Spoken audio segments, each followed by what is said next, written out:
दोस्तों आज इस वीडियो में चर्चा करने वाले हैं चिल्ड्रन एजुकेशन अलाउंस यानी कि बाल शिक्षण भत्ते से जुड़े हुए 20 महत्वपूर्ण बिंदुओं के बारे में। तो आइए शुरू कर लेते हैं यहाँ पर ये वीडियो। तो सबसे पहली और महत्वपूर्ण बात यहाँ पर कि केंद्र सरकार के सभी कर्मचारियों को बिना किसी वेतन सीमा के CEA का भुगतान किया जाता है। राज्य सरकार के ऐसे कर्मचारी जो कि केंद्र सरकार में प्रतिनियुक्ति यानी कि डेपुटेशन पर आए हुए हैं, उनको भी बाल शिक्षण भत्ते का भुगतान केंद्र सरकार के द्वारा किया जाता है। तीसरी और महत्वपूर्ण बात यहाँ पर कि एक सरकारी कर्मचारी के ड्यूटी और छुट्टी के साथ साथ अंडर सस्पेंशन होने पर भी CEA का भुगतान किया जाता है। यानी कि यदि एक सरकारी कर्मचारी पूरे साल की छुट्टी यहाँ पर ले लेता है तब भी उस कर्मचारी को CEA का भुगतान किया जाएगा। इसके अलावा यदि किसी सरकारी कर्मचारी को किसी वजह से सस्पेंड कर दिया जाता है तब भी उस कर्मचारी को चिल्ड्रन एजुकेशन अलाउंस का भुगतान किया जाएगा। उसके बाद में यहाँ पर एक महत्वपूर्ण बात है कि यदि एक सरकारी कर्मचारी छुट्टी पर जाता है और उसे डाइस नॉन यहाँ पर कर दिया जाता है तो इस कंडीशन में उस सरकारी कर्मचारी को चिल्ड्रन एजुकेशन अलाउंस का भुगतान नहीं किया जाएगा। तो इस बात का आप ज़रूर ध्यान रखें।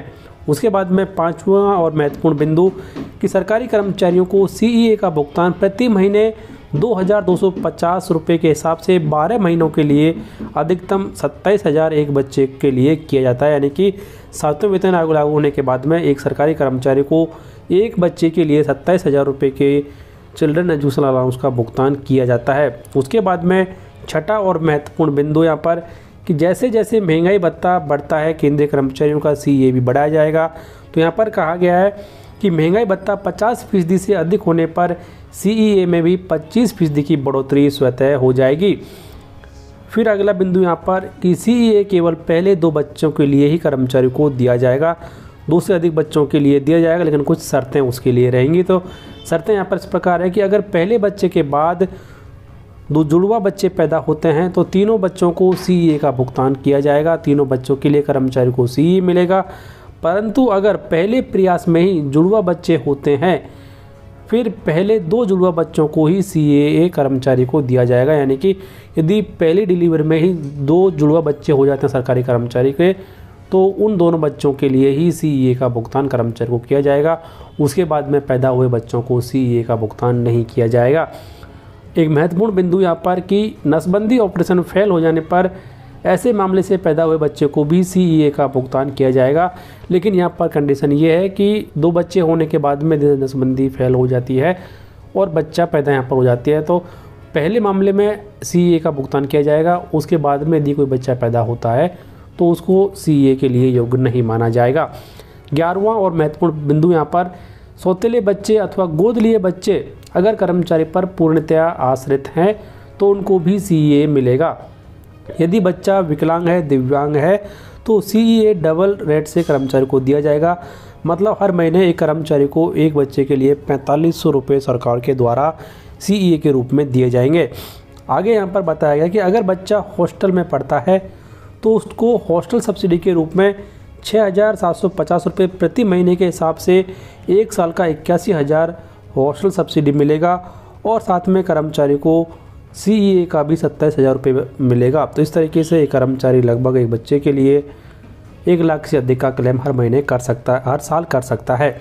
फिर आगे बताया गया है कि पहली कक्षा से पूर्व नर्सरी से KG2 तक किसी भी 2 साल के लिए और पहली से लेकर 12वीं तक के लिए मतलब कुल 14 साल के लिए CEA का भुगतान कर्मचारी को किया जाता है। यानी कि एक सरकारी कर्मचारी अपने एक बच्चे के लिए 14 साल के लिए CEA क्लेम कर सकता है। अगर बच्चा किसी कक्षा में फेल होता है तो उसी कक्षा के लिए उसे 2 बार CEA मिल सकता है।